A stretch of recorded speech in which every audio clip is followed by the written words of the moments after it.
spécialement donc comment avoir la victoire par le jeûne, c'est-à-dire l'abstention de nourriture, aria, et donc vraiment servir le Seigneur au travers donc du jeûne. Nous voyons cela souvent. Jésus a dit quand vous priez, quand vous donnez et quand vous jeûner. Ce sont les trois choses que Jésus va dire, spécialement dans l'évangile de Matthieu, au chapitre 6.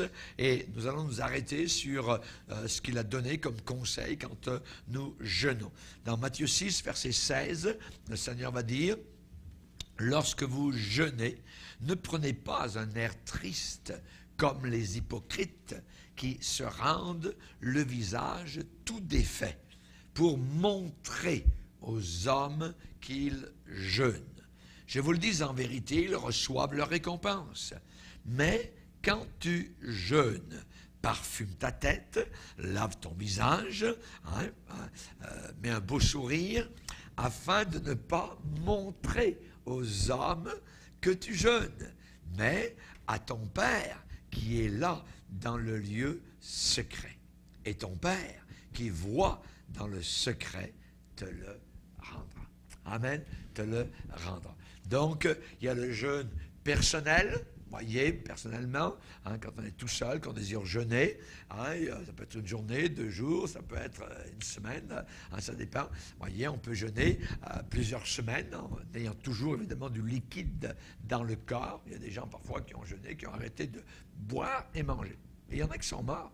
Et ça n'a pas du tout été, évidemment, pour la gloire du Seigneur, ça a été une honte, voyez. Mais quand nous jeûnons, il faut évidemment donc boire, voyez, boire du liquide, voyez, beaucoup de liquide, et on peut, comme cela, évidemment, donc selon, je dirais, le temps que Dieu vous met sur le cœur, ça peut être un jeûne d'1 jour, ça peut être un jeûne de 2 jours, 3 jours, comme vous le désirez, voyez.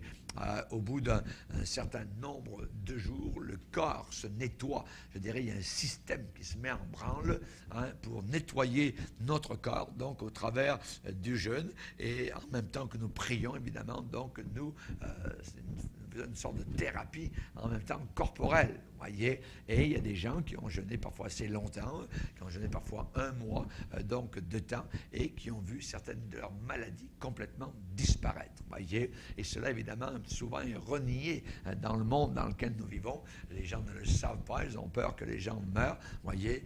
C'est pour la raison pour laquelle Jésus a pu jeûner 40 jours. Il n'a pas jeûné parce qu'il était Dieu, voyez, non. Il y a des hommes qui peuvent, comme ça aussi, jeûner aussi longtemps que cela, 40 jours, voyez.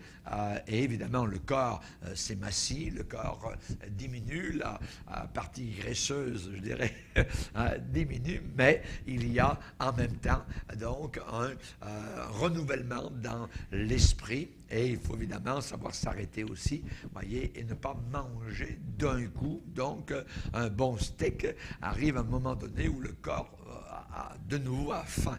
Et quand là, la faim revient, au bout, pour certains, ça peut être 3 semaines, pour 1 mois, ou 40 jours, ou un peu plus, ça dépend, voyez, et bien à ce moment-là, il faut vraiment reprendre avec simplement des soupes, avec donc, pour que l'estomac, qui pendant un certain nombre donc, de semaines a pu se rétrécir, donc si vous mettez un steak sur le dos, ça va être vraiment, vous allez vraiment être malade, voyez.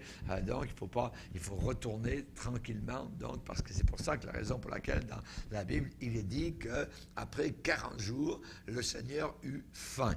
Vous voyez, ça dit qu'après avoir jeûné 40 jours et 40 nuits, il eut faim. C'est la faim qui revient. Parce que pendant un certain temps, il y a toujours une petite faim, toujours un peu là, mais c'est latent, c'est pas trop fort, vous voyez. Mais arrive un moment donné où la faim revient. Au bout de 40 jours, la faim là, est vraiment revenue. Et là, évidemment, donc, c'est là que Satan est venu, donc, pour que Jésus soit malade et meure. Vous voyez, s'il avait pu changer les pierres en pain et qu'il mange du pain et se gave de pain, vous voyez, il aurait pu vraiment devenir très, très malade. Voyez? Donc, c'est là qu'il faut y aller mollo, tranquillement, des petites soupes, ainsi de suite, et ensuite on reprend donc l'alimentation donc normale. Mais ce n'est pas de cela que je vais vous parler spécialement aujourd'hui. Je vais vous parler spécialement sur la victoire, voyez, qu'apporte le jeûne. Et on va lire, si vous voulez bien, un passage dans 2 Chroniques, chapitre 20. Dans 2 Chroniques, chapitre 20. Dans 2 Chroniques, chapitre 20, verset 1er. Ça concerne le roi Josaphat. Et il est dit, après cela, les fils de Moab et les fils d'Ammon, et avec eux les Maonites, marchèrent contre Josaphat pour lui faire la guerre. On va en informer Josaphat en disant, une multitude nombreuse s'avance contre toi depuis l'autre côté de la mer, depuis la Syrie, et ils sont à Hatsatson Tamar, qui est En-Gedi. Dans sa frayeur, Josaphat se disposa à chercher l'Éternel. Et il publia un jeûne pour tout Juda.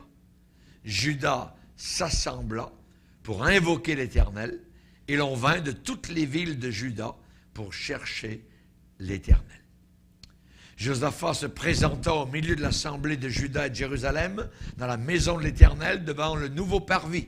Et il dit, « Éternel, Dieu de nos pères, n'es-tu pas Dieu dans les cieux? N'est-ce pas toi qui domines sur tous les royaumes des nations? N'est-ce pas toi qui as en main la force et la puissance, et à qui nul ne peut résister? N'est-ce pas toi, ô notre Dieu, qui a chassé les habitants de ce pays devant ton peuple d'Israël et qui l'a donné pour toujours à la postérité d'Abraham qui t'aimait? Ils l'ont habité et ils t'y ont bâti un sanctuaire pour ton nom en disant, s'il nous survient quelque calamité, l'épée, le jugement, la peste ou la famine, nous nous présenterons devant cette maison et devant toi, car ton nom est dans cette maison. Nous crierons à toi du sein de notre détresse, et tu exauceras et tu sauveras. Maintenant, voici les fils d'Ammon et de Moab et ceux de la montagne de Séhir, chez lesquels tu n'as pas permis à Israël d'entrer quand il venait du pays d'Égypte, car Israël s'est détourné d'eux et ne les a pas détruits. Les voici qui nous récompensent en venant nous chasser de ton héritage, dont tu nous as mis en possession. Ô notre Dieu, n'exerceras-tu pas tes jugements sur eux? Car nous sommes sans force devant cette multitude nombreuse qui s'avance contre nous, et nous ne savons que faire. Mais nos yeux sont sur toi. Amen. C'est un passage merveilleux. Nous avons là, évidemment, dans l'Ancien Testament, plusieurs rapports, je dirais, historiques, où il y a eu des jeûnes, voyez, collectifs, des gens qui sont mis à jeûner, à prier, à chercher Dieu, et cela a amené l'intervention puissante du Seigneur. Et nous voyons ici dans ce passage que le roi Josaphat, qui était un bon roi en Israël, un roi juste, un roi qui aimait Dieu, eh bien ce roi Josaphat a été victorieux sans même combattre les ennemis qui étaient venus contre lui, une multitude nombreuse, des milliers, des centaines de milliers qui étaient venus donc pour attaquer Israël, et Josaphat n'a pas eu à lever une seule épée, n'a pas eu à tuer personne, mais il a eu la victoire parce qu'il a jeûné, et il a fait jeûner tout le peuple d'Israël devant cette calamité qui s'en venait. Josaphat était le roi de Juda, et il apprend donc qu'une très grande armée venant de Moab, venant d'Ammon, voyez, venant de la montagne de Séhir, était en train d'envahir, d'arriver et d'envahir le pays d'Israël en venant de l'Est, à partir donc de la région de En-Gedi, donc par le coin de la mer Morte, dans ce coin-là. Et on vint dire donc au roi, au verset 2, voyez, on va en informer Josaphat en disant, une multitude nombreuse s'avance contre toi depuis l'autre côté de la mer, voyez, la mer Morte. Donc, il n'y a pas pour Josaphat de ressources militaires pour faire face à ce défi. Où et comment Josaphat va s'en sortir? Il se tourne vers Dieu pour recevoir de l'aide. Il est dit au verset 3, Josaphat se disposa à chercher l'Éternel et publia un jeûne. Il publia un jeûne pour tout Juda. Voyez, pour toute la grande région de Juda. Donc le peuple de Dieu est appelé à s'unir dans un jeûne, dans une prière pour que Dieu intervienne. Il faut que Dieu intervienne. Nous sommes sans force devant cette multitude nombreuse. Nous ne savons pas quoi faire, mais nos yeux sont sur toi.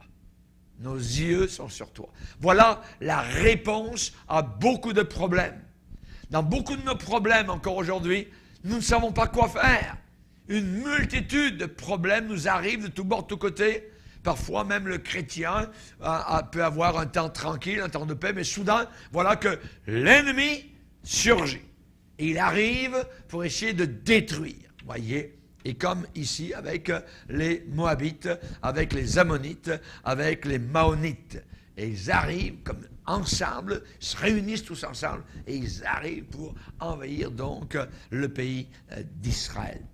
Il est dit qu'au verset 13, tout Juda se tenait debout devant l'Éternel avec leurs petits-enfants, avec leurs femmes et avec leurs fils. Tout le monde est venu, de toutes les villes de Juda. Ils sont venus à Jérusalem, ils ont arrêté de manger, voyez, ils ont pu boire de l'eau, il n'y a pas de problème, mais ils ont arrêté de manger, ils ont cherché le Seigneur, ils sont tenus donc dans la maison du Seigneur, la Bible dit, avec leurs petits-enfants, avec leurs femmes et avec leurs fils. Le verset 13, tout Juda se tenait debout devant l'Éternel, avec leurs petits-enfants, leurs femmes et leurs fils. Et on voit qu'en priant, en cherchant Dieu, tous ensemble, les événements se sont succédés rapidement, donc dans un résultat formidable, un résultat miraculeux. Le premier résultat, c'est qu'il est dit que Juda s'assembla. C'est un miracle. Déjà là, que le peuple vienne à Jérusalem de partout, de toutes les villes de Juda, viennent à Jérusalem pour invoquer le Seigneur. Ils ont répondu à l'appel du roi Josaphat de venir chercher le Seigneur à cause, évidemment, donc, parce que le pays va être envahi par des armées étrangères. Si, par exemple, on entendait parler que les Chinois débarquent, voyez. Les Chinois débarquent, ils sont à Halifax, il y a des sous-marins atomiques, il y a là, et ils avancent, les tanks, tout ça, débarquent sur le sol canadien, tout ça. Qu'est-ce que nous ferions? Je peux vous dire une chose, il est fort possible que ce lieu soit rempli de chrétiens. Rempli de chrétiens qui viendraient chercher la face de Dieu et qui, évidemment, viendraient jeûner parce qu'il y a un envahisseur qui arrive donc sur notre sol. Donc, premier résultat, Juda, verset 4, s'assembla pour invoquer l'Éternel. On vint de toutes les villes de Juda pour chercher l'Éternel. Un danger commun a amené tout le peuple de Dieu à se rassembler. Ils sont tous rassemblés. Et je dirais que c'était le même danger qui menaçait soit une communauté à tel endroit, soit une ville dans Juda. Mais c'était le même danger. Ils sont tous venus, sont tous montés donc à Jérusalem. Ça menaçait tout le monde de la même façon. Ce qui veut dire que toute leur rivalité, toutes les jalousies ou quoi que ce soit qu'il pouvait y avoir entre certaines villes, voyez, de Juda, eh bien tout cela face à l'invasion extérieure, tout ça a été mis de côté. Ils n'ont plus regardé, voyez, leurs petits bobos, les uns qui en voulaient aux autres, ainsi de suite. Non, tous ensemble sont montés, donc, prier et jeûner à Jérusalem. Le peuple de Dieu, donc, soudain est appelé à protéger leur héritage commun. Et avec le peuple de Juda, eh bien, ainsi rassemblés d'un même accord, eh bien, Josaphat, évidemment, donc, les a conduits en prière. Imaginez, c'est le roi qui les a conduits en prière. Voyez, on n'a pas encore vu ça ici au Canada. Voyez, nos politiciens nous conduire en prière. Voyez, juste lorsqu'il y a un maire, voyez, qui veut dire un petit mot de prière dans un conseil municipal, hein, tout de suite, c'est haro, hein, tout le monde monte au créneau et tout ça, tout le monde, on emmène en cours, ainsi de suite. Voyez. Là, c'est le roi lui-même qui conduit donc le peuple dans la prière. Amen. Et on voit que le roi Josaphat va rappeler à Dieu. Voyez, évidemment, Dieu connaît tout. Voyez, mais Dieu aime qu'on lui rappelle ses promesses. Dieu aime qu'on lui rappelle ce qu'il a fait, ce qu'il a accompli. Et on voit que le roi va rappeler à Dieu dans sa prière son alliance avec Abraham. Au verset 6 et 7, hein, il dit, « Éternel Dieu de nos pères, n'es-tu pas Dieu dans les cieux ? N'est-ce pas toi qui domines sur tous les royaumes des nations? N'est-ce pas toi qui as en main la force, la puissance, à qui nul ne peut résister? » Il élève la puissance donc du Seigneur dans sa prière. Et il va rappeler à Dieu ses promesses de miséricorde qui sont basées sur son alliance. Vous voyez, à postérité d'Abraham. Il va dire au verset 7, « N'est-ce pas toi, ô notre Dieu, qui a chassé les habitants de ce pays, c'est-à-dire les Cananéites du temps de Josué, rappelez-vous, devant ton peuple d'Israël, hein, et qui l'a donné pour toujours à la postérité d'Abraham qui t'aimait. » Donc, roi Josaphat rappelle les promesses de miséricorde basées sur cette alliance. Et la prière de Josaphat amène encore quelque chose de merveilleux, réponse surnaturelle, immédiate de la part de Dieu. Il est dit au verset 14, « Alors, à ce moment-là, une fois que le roi a conduit le peuple dans la prière, alors l'Esprit de l'Éternel saisit au milieu de cette assemblée très nombreuse, ouais, Jacaziel. Jacaziel, verset 14, a été saisi par le Saint-Esprit et il a donné un don prophétique. Un don prophétique. Voyez, au travers donc de toute la foule qu'il y avait là, au travers de la prière, un des Lévites présents, Jacaziel, le Saint-Esprit l'a saisi et il a donné une parole prophétique puissante. Voyez, un encouragement, voyez, une assurance et plus que cela, une direction. Au travers de tout ce qu'il a déclaré du verset 15 au verset 17, il y a 3 dons spirituels. Il y a un don de prophétie, il y a une parole de connaissance et il y a une parole de sagesse. Il y a 3 dons qui se manifestent donc au travers de la prière, pas la prière, mais au travers de ce que Jacaziel va déclarer sous l'inspiration du Saint-Esprit. Et cette parole prophétique a été reçue par une adoration spontanée. Les gens sont mis à louer le Seigneur. Vous savez ce qu'il a dit? Jacaziel, verset 15, dit « Soyez attentifs, tout Juda et habitants de Jérusalem, et toi, roi Josaphat. Ainsi vous parle l'Éternel. Ne craignez pas, ne vous effrayez pas devant cette multitude nombreuse, car ce ne sera pas vous qui combattrez, ce sera Dieu. Demain, descendez contre eux. Ils vont monter par la colline de Tzitz, et vous les trouverez à l'extrémité de la vallée en face du désert de Jérouel. Vous n'aurez point à combattre en cette affaire. Présentez-vous, tenez-vous là, et vous verrez la délivrance que l'Éternel vous accordera. Juda, Jérusalem, ne craignez point et ne vous effrayez point. Demain, sortez à leur rencontre et l'Éternel sera avec vous. Un don spirituel. Et combien nous avons besoin de dons spirituels au milieu du peuple de Dieu aujourd'hui. Amen. Et qu'est-ce que ça a apporté? Tout de suite, la réponse a été la louange. La louange est montée de la bouche du peuple. Josaphat a organisé la louange et a conduit le peuple à louer Dieu. Amen. Verset 18, pour se prosterner dans la présence du Seigneur. Verset 19, les Lévites se levèrent pour célébrer, pour louer le Seigneur. Et on voit au verset 21, Josaphat nomma des chantres pour le Seigneur, hein, pour qu'ils puissent louer la beauté de sa sainteté. Et ils sont allés devant l'armée, célébrant l'Éternel. Et ils disaient, louez l'Éternel, car sa miséricorde dure à toujours. Regardez, verset 20. Le lendemain, ils se mirent en marche de grand matin pour le désert de Tekoa. Et à leur départ, Josaphat se présenta et dit, « Écoutez-moi, Juda et habitants de Jérusalem, confiez-vous en l'Éternel, votre Dieu, et vous serez affermis. Confiez-vous en ses prophètes, et vous réussirez. » Donc c'était la parole du roi avant de partir. Puis, d'accord avec le peuple, il nomma des chantres qui, revêtus d'ornements sacrés et marchant devant l'armée, célébraient l'Éternel et disaient, « Louez l'Éternel, car sa miséricorde dure à toujours. » Donc nous voyons ici, le résultat de tout cela a été décrit au verset 22 à 30. Le peuple de Dieu, eh bien, n'a pas eu besoin d'utiliser des armes militaires. Toute l'armée ennemie a été détruite totalement, donc, je dirais, en ne laissant aucun survivant. Savez-vous ce qui est arrivé? Regardez, verset 22. Au moment où l'on commençait les chants et les louanges, l'Éternel plaça une embuscade contre les fils d'Ammon et de Moab et ceux de la montagne de Séhir qui étaient venus contre Juda. Et ils furent battus. Les fils d'Ammon et de Moab se jetèrent sur les habitants de la montagne de Séhir pour les dévouer par interdit et les exterminer. Ça veut dire qu'ils sont tapés les uns contre les autres.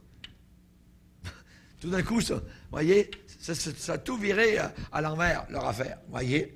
Et quand ils en eurent fini avec les habitants de Séhir, ils s'aidèrent les uns les autres à se détruire. Imaginez, tête contre tête, voyez. Et eux, ils sont arrivés, le peuple d'Israël, l'armée était derrière, en avant il y avait des chantres, ils chantaient, ils louaient le Seigneur, car sa miséricorde.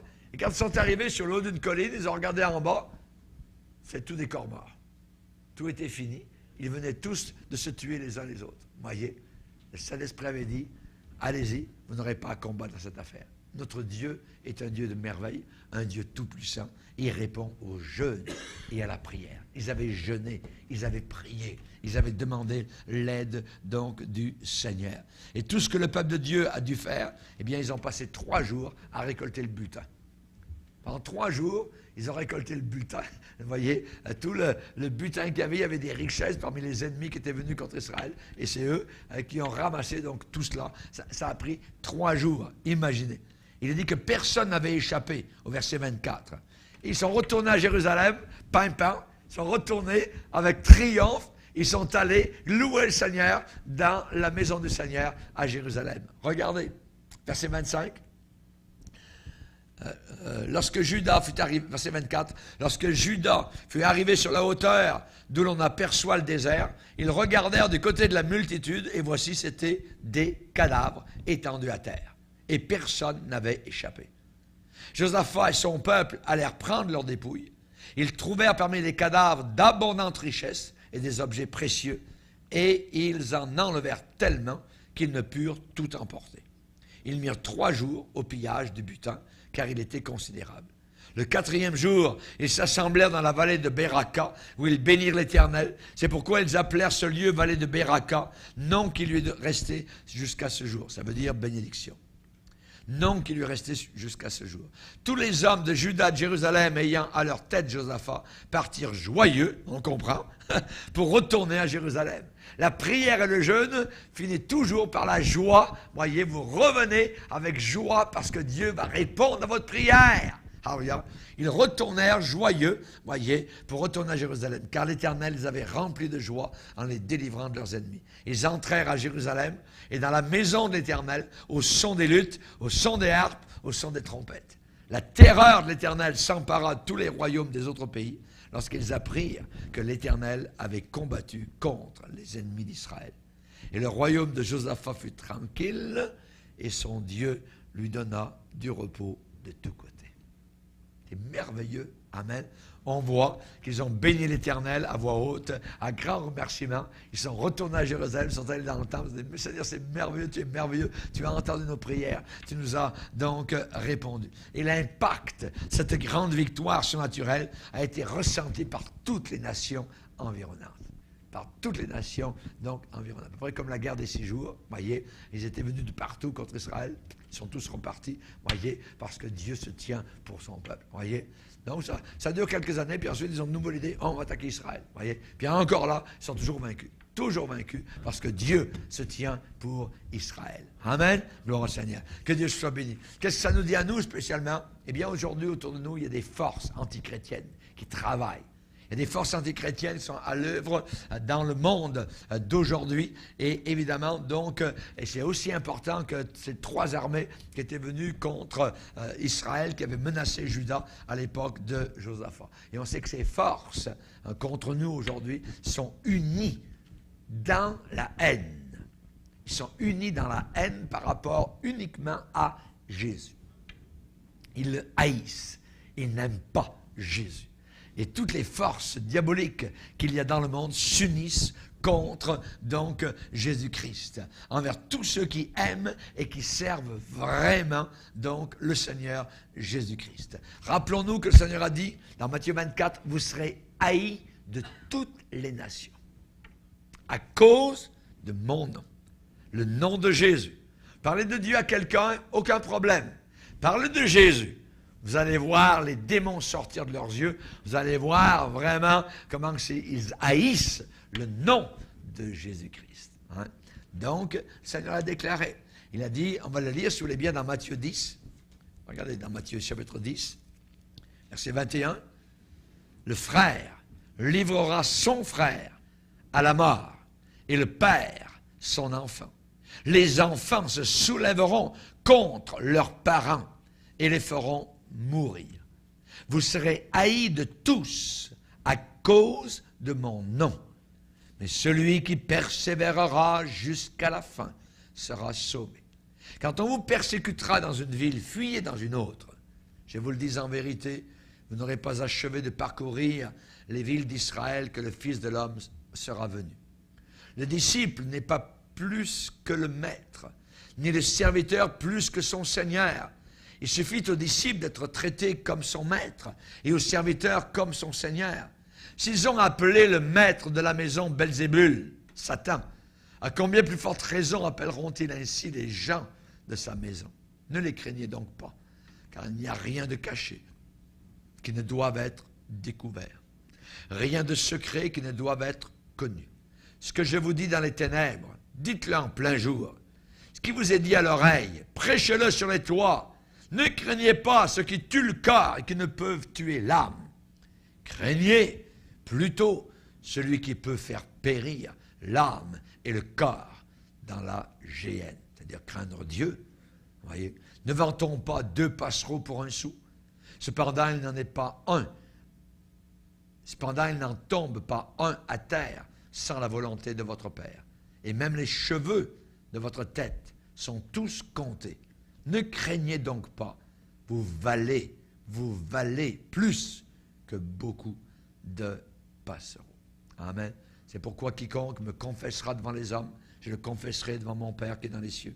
Mais quiconque me reniera devant les hommes, je le renierai aussi devant mon Père qui est dans les cieux. Aujourd'hui, on a les forces antichrétiennes qui veulent se liguer, évidemment, donc, contre nous. On sait qu'à Jérusalem, Hérode et Pilate étaient des ennemis. Mais par rapport à Jésus, ils sont devenus de bons amis. Voyez. Et on voit qu'aujourd'hui, les forces, je dirais, ennemies dans le monde auparavant, mais par rapport à une seule cible qui est Jésus, ils sont tous unis ensemble. Tous contre Jésus. On se rappelle qu'à Éphèse, quand l'apôtre Paul a prêché l'Évangile, les gens de la ville sont tous rassemblés dans le forum, dans l'arène, on appelle ça, le théâtre. Le théâtre, vous voyez, d'Éphèse, qui existe encore aujourd'hui, vous voyez, peut contenir, les pierres, aujourd'hui, peuvent contenir environ 20 000 personnes, imaginez, vous voyez. Et toute la ville d'Éphèse, à l'époque, sont tous venus, et pendant 2 heures de temps, ils ont crié, « Grande est la Diane des Éphésiens, grande est la Diane des Éphésiens », vous voyez, une femme, une déesse dans le ciel, vous voyez. Ils ont crié, ils étaient tous unis, et ça dit qu'ils ont crié d'une seule voix. Quelle unité, voyez, quel vacarme. lorsque tous déclarent et martèlent, voyez, grand est la diane des Éphésiens, grand est la diane des Éphésiens, pendant 2 heures. Aïe.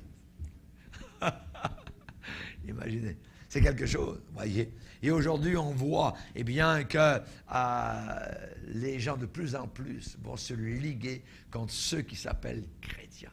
Voyez, qui se disent chrétiens, qui aiment le Seigneur. Ces gens spéciaux qui sont, comment on les appelle, les born again. Voyez, les nés de nouveau, ceux qui sont lavés dans le sang, ceux qui croient à la Bible, ces fondamentalistes bibliques, voyez, qui ne veulent pas déroger, qui sont des vieux jeux, ils ne croient pas à l'homosexualité, ils ne croient pas à l'avortement, ils ne croient pas à tout ce que nous croyons aujourd'hui. On est rendu aujourd'hui au 21e siècle. Alors, ces gens-là sont restés arriérés, tout ça. Hein, il faut les attaquer. Il faut les renverser, ainsi de suite. Donc, on voit que de plus en plus, eh bien, nous, si nous jeûnons et si nous prions, il peut leur arriver ce qui est arrivé avec Josaphat. Ils vont se tirer les uns contre les autres, ils vont se tirer dans les pattes, vous voyez, et nous en sortirons vainqueurs. Amen. Vainqueurs. Amen. On a besoin de quoi? On a besoin des dons spirituels. Voyez, quand ils sont réunis, qu'ils ont jeûné, il y a un homme, voyez, Jacques Aziel, qui a été saisi par l'Esprit et qui leur a donné le sens de ce que le Saint-Esprit allait faire. Combien on a besoin des dons du Saint-Esprit. Le don de prophétie a donné un encouragement et une direction à Judas, voyez, dans leur heure de crise. Et on a besoin aujourd'hui dans l'Église des dons surnaturels du Saint-Esprit. La Bible ne suggère à aucun endroit, évidemment, que Dieu a jamais eu l'intention de retirer les dons de l'Esprit, que maintenant c'est terminé, qu'on n'a plus besoin donc de ces dons-là. Non, c'est encore là. Même Paul va dire aux Corinthiens, il ne vous manque aucun don dans l'attente où vous êtes de la manifestation de Jésus. Il vous affermira aussi jusqu'à la fin pour que vous soyez irréprochables au jour du Seigneur. Donc Paul, on voit, dit clairement qu'il s'attendait, il désirait que, évidemment, les dons spirituels continuent d'opérer dans l'Église jusqu'au retour de Jésus. Et la prophétie est un don que nous devons rechercher. Pourquoi? Parce que quand il est bien employé, et non pas à tort et à travers, il sert à 3 choses. À édifier toute l'Église. Édifier, ça veut dire bâtir, construire les chrétiens. À exhorter les chrétiens, les encourager. Et la 3e chose, à les consoler. À les consoler. Voyez?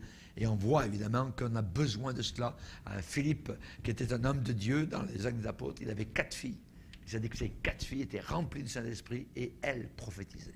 Elles avaient le don donc de prophétiser. Donc merci Seigneur, on voit que cela n'a jamais été retiré donc de l'Église du Seigneur.